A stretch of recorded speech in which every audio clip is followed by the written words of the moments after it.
uraian tentang ancaman itu, bila dah diancam, anjing kalau dia terkejut, dia kena ancam, dia gigit, dia serang. Okey? Sekarang ni dah daripada selepas angkat sumpah Ismail Sabri itu hingga ke hari ini, ancaman demi ancaman demi ancaman. Okey? Ada juga pandangan mengatakan tak ada telur. Pasal apa? Anjing kalau kita ancam, dia gigit. Yang ni duk tunggu Tok Main nak gigit, gigit tak gigit lagi. Yang duk nampak kiri kanan itu yang gigit. Jadi bagaimana seorang Perdana Menteri yang menghadapi tekanan, ancaman daripada dalam kerajaan beliau sendiri, daripada parti beliau sendiri, seperti mana saudara Regi sebut, kluster mahkamah itu, hendak membawa kapal itu berlayar dengan stabil. Baik, sebelum saya nak jawab soalan tersebut, saya tersentuh sedikit dengan kupasan kedua rakan saya untuk membawa para penonton kepada keadaan apabila kerajaan Muhyiddin Yassin tumbang dan digantikan oleh Ismail Sabri. Beri penting episod tersebut yang perlu kita faham dalam kupasan kita semua adalah titah baginda Tuanku Yang di-Pertuan Agong. Tidak ada sebab lain beliau melantik suatu kerajaan bagi tujuan mengelakkan pilihan raya adalah semata-mata untuk kestabilan politik, bagi tujuan kerajaan itu menangani masalah ekonomi dan sosial rakyat. Itu boleh dilihat di dalam setiap titah baginda Tuanku mulai pada Februari 2020 semasa Muhyiddin Yassin patut ganti sampailah pada 18 dan 19 hari bulan Ogos 2021 bila Ismail Sabri mengambil alih.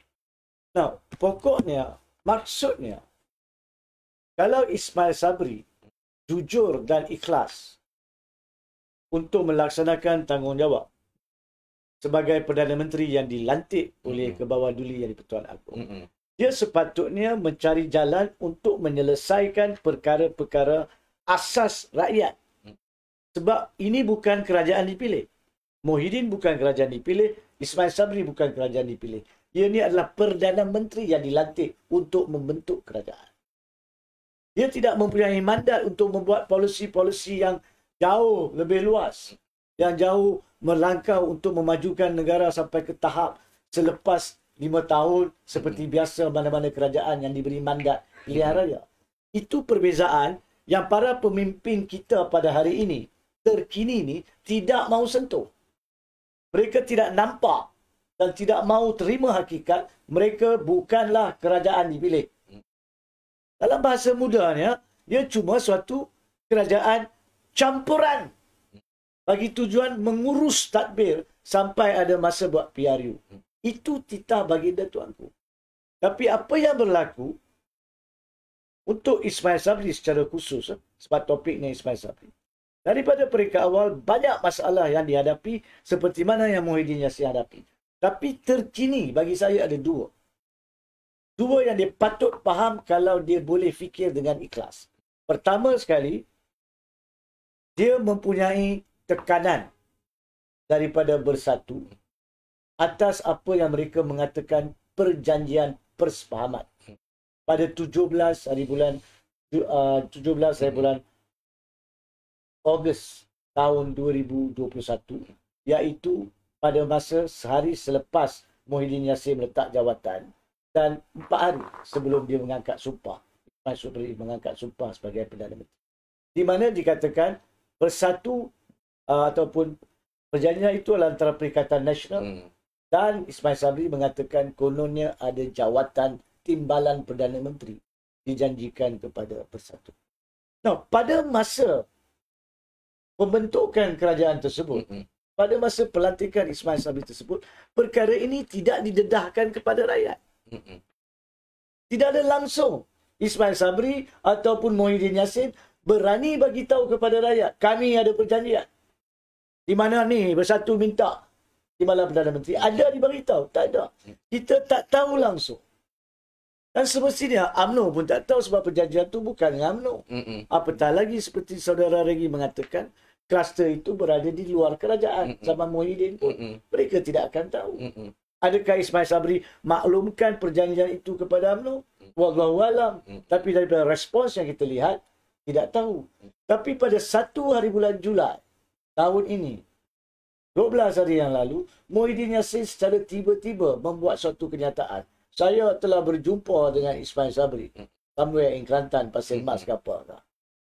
Dan memperingatkan beliau tentang kedudukan Timbalan Perdana Menteri. Baru dibagi tahu. Dan bila dibagi tahu ni adalah pada masa rakyat masih sengsara. Betul. Rakyat masih tak nampak jalan keluar daripada kais pagi makan pagi. Itu pun kalau ada kais nak makan. Rakyat tidak dapat lihat bagaimana nak gunakan nilai mata wang yang sedang pun hancur merudum. Bekalan makanan pun dah berkurangan. Rakyat tidak tahu mana mereka dapat sumber makanan lanjut untuk minggu-minggu yang akan datang ataupun hari-hari yang akan datang. Tapi pada masa ini, 1 hari bulan Julai, 2 hari bulan Julai, Muhyiddin Yassin, Presiden Bersatu, salah satu parti dalam kerajaan, memberitahu kepada rakyat. Kami ada perjanjian dengan Ismail Sabri. Kami kena dapat Timbalan Perdana Menteri. Bukankah itu memikirkan diri sendiri? Itu rakyat kena faham. Dan mereka ni kena faham. Di manakah dia keikhlasan nak tadbir negara demi rakyat yang dilaungkan? Itu satu. Kemudian bila dibangkitkan oleh Muhyiddin Yassin, ramai daripada UMNO menyanggah. Tak ada perjanjian. Mana mungkin ada perjanjian? Kalau ada, kenapa Ismail Sabri tak bagi tahu? Dan kemudian datangnya Wan Saiful Wanjan, Ketua Penerangan Bersatu, mengatakan ada.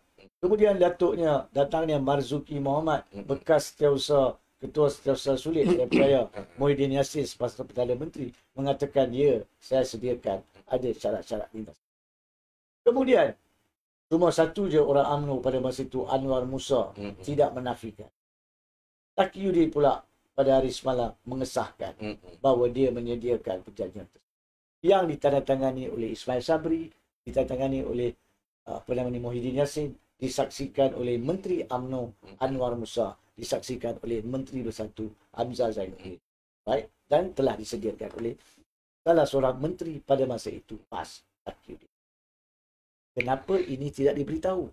Kenapakah menteri-menteri di zaman Muhyiddin Yassin dan sekarang Ismail Sabri tidak mendedahkan kewujudan perjanjian ini? Ada satu klausul mereka mengatakan, kerahsiaan, jangan bagi tahu rakyat. Kenapa? Sebab kalau bagi tahu rakyat, nampak sangat mereka gilakan kuasa. Agaknya dia ada beritahu dekat istana tak? Itu pun satu soalan yang memang penting. Adakah perkara itu didedahkan kepada Agong? Ya. Sebab Agong mengumumkan pelantikan Ismail Sabri pada 20 hari bulan Ogos. Angkat sumpah 21. Perjanjian 17 hari bulan. Ada tak dimaklumkan kepada Agong? Ataupun Agong telah pun disalah nyata secara senyap. Senyap pun adalah salah nyata. Cakap pun salah nyata, tak cakap pun salah nyata kalau sembunyikan fakta yang perlu Agong tahu. Sebab dia yang nak lantik di bawah perkara 4032 Perdana Menteri. Menyentuhkan tu tuan ya. Sama, menyentuhkan hal tu. Adakah ini, saya rasa dia tak melanggar perlembagaan, tetapi saya rasa ini dah macam dalam bahasa kasar saya cakap menyundalkan perlembagaan. Ya, bukan soal melanggar perlembagaan. Ia lebih kepada menjatuhkan moral ahli politik, nilai kredibiliti, kebolehpercayaan, dan tepat, menyundal semangat perlembagaan. Menyundal semangat perlembagaan. Saya tidak ingin menguraikan dengan lebih lanjut sebab banyak perkara. Yang masalahnya, Saudara Din dengan Cik Regi, apa yang berlaku bila ada perbalahan tentang perjanjian ini, tiba-tiba tertular perjanjian tersebut yang cuma mempunyai 2 muka surat daripada 3. Muka surat pertama ada perengan terma 1 hingga 3. Muka surat 2 missing. Terma 4 hingga 9 missing, terus kepada terma 10. Kenapa itu pun nak disembunyikan? Kenapa sampai sekarang rakyat tidak tuntut mereka-mereka yang menipu rakyat, menyembunyikan perkara ini daripada rakyat selama tempoh lebih daripada 11 bulan tentang kewujudan perjanjian, rakyat perlu tuntut. Mana dia lagi perengan-perengan lain? Apa benda lagi yang korang janji ni? Lepas itu janji awak nak paksa kepada rakyat. Cuba kita bayangkan. Pada masa ini, dilantik timbalan Perdana Menteri akan memakan kos yang lebih. Sebab kena ada suatu anggota bala tentera untuk melayan jawatan timbalan Perdana Menteri. Gaji mereka, allowance mereka, segalanya perlu disediakan. Berapa ratus ribu sebulan. Gaji menteri 50,000. Yang gaji staf lain. Allowance masing-masing. Kalau katalah 300,000 sekalipun, paling kurang. Darab dengan 12 bulan, 3.6 million. Bukankah 3.6 juta boleh digunakan untuk suatu perkampungan di mana-mana negeri untuk menyelesaikan masalah kehidupan mereka? Dan ini yang mereka nak. Ini yang Muhyiddin dan Bersatu minta. Tak kala rakyat lebih susah sekarang. Dan tinggal lagi 1 bulan. Minta maaf, tidak lebih daripada 1 tahun sebelum pembubaran automatik jika tidak berlaku darurat. Saya akan menjawab soalan sebentar lagi. Minta maaf. Okey, Saya silakan, kena uraikan perkara ini. Yang keduanya, pada masa yang sama, masalah yang dihadapi terkini bagi saya adalah tekanan bebas daripada isu kleptokrat. Itu memang wujud. Memang wujud daripada zaman Muhyiddin Yassin. Memang wujud masa Ismail Sabri mula dilantik sebagai Perdana Menteri. Tapi apa yang lebih wujud sekarang ni adalah keperluan UMNO tahu adakah pindaan perlembagaan mereka pada 15 hari bulan Mei 2022 di mana pemilihan telah dipersetujui oleh EGM mereka ditangguhkan lagi yang sepatutnya telah ditangguhkan sampai 29 Disember 2022 ditangguhkan lagi untuk tempoh 6 bulan selepas PRU. Kerana di bawah Undang-Undang Persatuan seperti yang kita maklum, mana-mana pindaan pertubuhan politik dan pertubuhan biasa pun perlu diberi kebenaran persetujuan RUS. So perkara itu UMNO telah majukan. Dan saya percaya sudah 3 kali sekurang-kurangnya Ahmad bin Maslan, Setiausaha Agung, telah menyatakan, tolonglah bagi tahu kalau diluluskan atau tidak pindaan. Kalau diluluskan, terima kasih. Kalau tak diluluskan, kami perlu adakan pemilihan sebelum 29 Disember. Maka kami perlu membuat persiapan untuk pemilihan. Apatah lagi UMNO ni satu parti yang sampai sekarang ni jumlah keahlian paling ramai di Malaysia. Berapa lama mereka perlukan untuk penyediaan mesyuarat, untuk keluarkan notis dan sebagainya. It's a fair request secara objektif daripada UMNO. Tapi pada masa yang sama, sampai sekarang tidak ada satu patah pun kenyataan yang dikeluarkan oleh Menteri Dalam Negeri yang bertanggungjawab di atas agensi RUS, Hamzah Zainuddin, sama ada perkara itu sedang diproses. Sedangkan RUS pun tahu EGM mereka pada 15 Mei. Kalau ditolak kelulusan, mereka ada kurang daripada 6-7 bulan, 6,5 bulan untuk adakan pemilihan. Sekarang dah bulan 7, tengah bulan 7, hampir. Mereka cuma akan ada 5,5 bulan. Lagi lama ditangguhkan, lagi tidak adil kalau nak ditolak. Jadi di sini, tekanan yang dihadapi oleh Ismail Sabri adalah, adakah nak diluluskan atau tidak? Kalau diluluskan, maka bagi saya lah, pandangan saya, beliau tidak mempunyai pegangan, kontrol, kawalan di atas apa yang akan berlaku kepada diri beliau. Selepas itu. Sebab apa? Sebab diluluskan kalau, maka Zahid Hamidi dan yang memegang jawatan terus memegang jawatan. Sampailah PRU diadakan jika tidak adakan darurat politik. Mereka yang memegang kuasa. Bila mereka memegang kuasa, mereka yang tentukan siapakah dia calon-calon dalam pilihan raya untuk UMNO dan Barisan Nasional. Dan yang lebih penting bagi saya, mereka juga menentukan siapakah Perdana Menteri. Sekiranya gagasan mereka ataupun Barisan Nasional.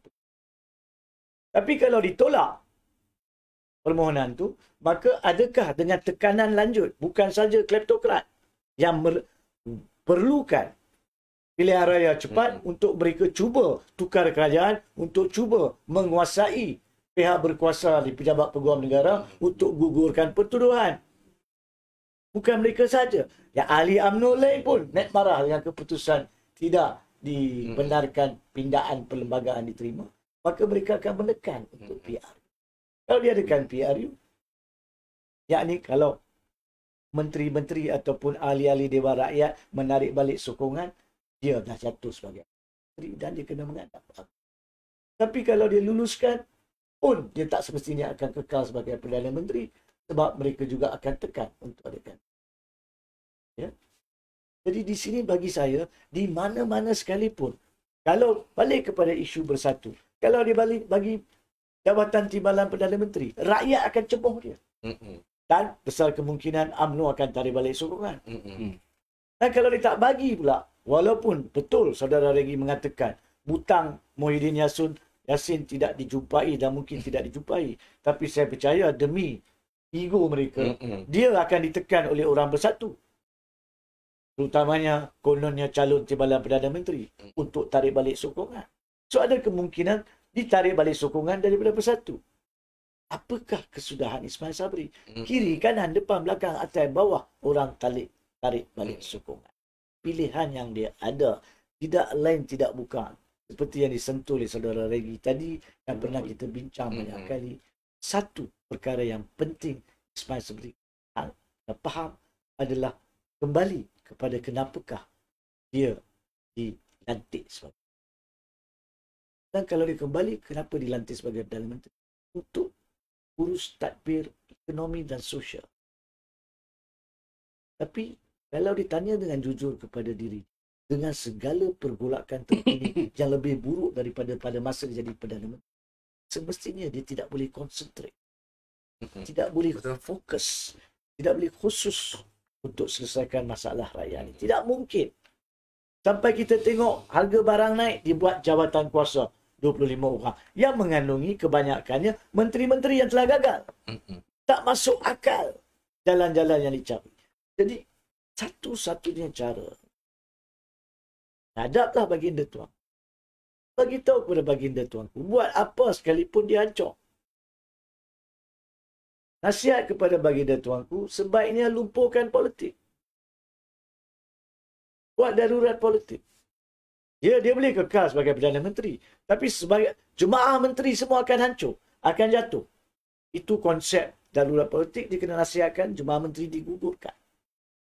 Dan lantiklah suatu jawatan kuasa urus tadbir yang diperkenankan agung secara profesional untuk selesaikan masalah rakyat ni. Kita ambil contoh Presiden Indonesia.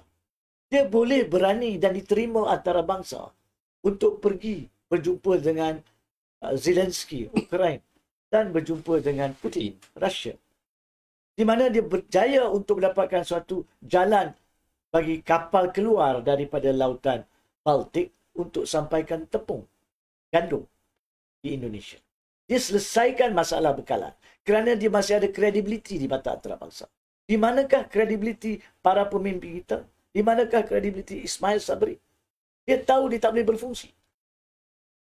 So, sebaiknya adalah suatu gencatan politik dalam bentuk darurat politik. Supaya masalah UMNO nak gaduh, nak tekan butang, tak ada butang nak tekan. Kalau darurat politik, sudah hilang butang untuk ditekan. Apa pun tak ada butang? Tak ada butang. 219 orang kecuali Ismail Sabri jadilah ahli parlimen. Duduk diam-diam. Awak tak boleh buat apa sebab awak tak ikhlas. Kalau awak ikhlas, kalau mereka ni ikhlas, tak mungkin mereka tanda tangan atau sediakan perjanjian yang tidak dimaklumkan kepada rakyat. Semata-mata untuk jawatan. Itu pun sampai sekarang kita tidak tahu. Perangan 4 sampai 10 apa dia. Sebelum saya tamatkan, satu perkara yang saya nak sentuh untuk maklumat rakyat. Kalau di belik kedua-dua muka surat ni, yang ada 2 je lah, sepatutnya 3. Di terma terakhir, terma 10, ada satu terma, saya baca. Saya baca supaya saya tak dinyatakan salah nyata kepada rakyat. Perangan 10 mengatakan, Perdana Menteri yang baru dilantik, yakni Ismail Sabri lah, juga hendaklah memberikan aku janji akan mengadakan perundingan dan mencapai suatu persefahaman dengan pihak-pihak sebelum menentukan tarikh pembubaran Parlimen ke-14. Itu no problem. Bincang, tentukan, itu tak ada isu. Yang menjadi isu adalah ayat seterusnya yang akan diadakan selewat-lewatnya pada bulan Julai 2022.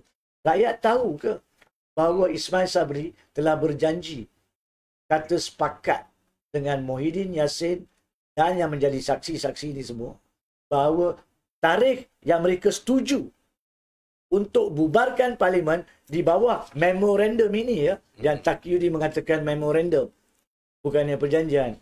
Tak perlulah kelirukan rakyat ya. Memorandum atau perjanjian, persetujuannya adalah pembubaran parlimen Julai 2022. Ada tak sesiapa daripada mereka memaklumkan perkara ini kepada rakyat? Hari ini saya nyatakan, berpandukan pada dokumen yang mereka sign, mereka telah bersetuju bubarkan parlimen Julai 2022 atau mana-mana tarikh yang dipersetujui bersama. Jadi kalau tarikh yang disyorkan tidak dipersetujui oleh pihak-pihak ini, balik kepada tarikh yang dipersetujui, Julai 2022. Adakah kita akan adakan pembubaran parlimen pada paling lewat 31 Julai 2022? Wahai Ismail Sabri.